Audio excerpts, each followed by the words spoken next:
khao, có những nỗi nhớ luôn dâng trào, có những giấc mơ, có những ký ức đẹp về một người đã mang cho anh bao niềm vui, đã cho anh nụ cười, đã cho anh những giây phút tuyệt vời.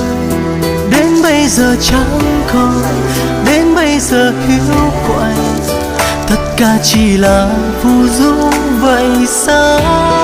Đừng để con tim của anh phải đau thêm một lần, đừng để hạnh phúc vỡ tan trong màn đêm. Chỉ yêu mỗi em thôi, anh biết phải làm sao, và làm sao anh có thể quên. Đừng để cho anh phải khóc mỗi khi anh thức dậy, đừng để thời gian cuốn đi những ngày qua. Xin hãy cho anh biết vì sao em rời xa, xin hãy cho anh biết một lần.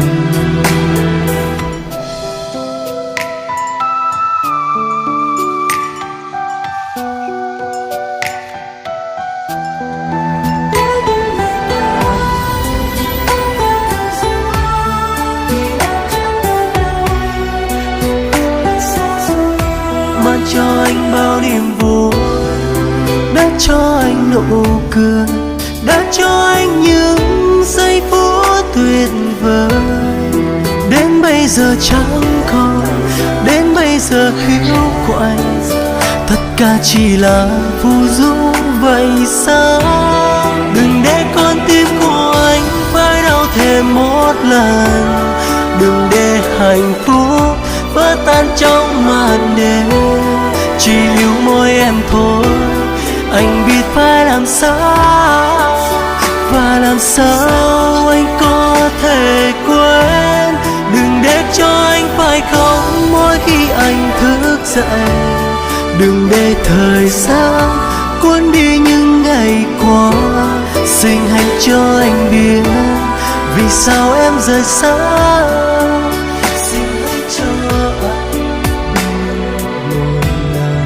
Đừng để con tim của anh phải đau thêm một lần, đừng để hạnh phúc vỡ tan trong màn đêm. Chỉ yêu mỗi em thôi, anh biết phải làm sao, và làm sao anh có thể quên.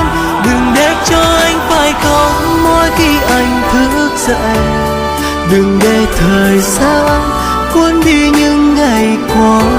Xin hãy cho anh biết vì sao em rời xa, xin hãy cho anh biết một lần.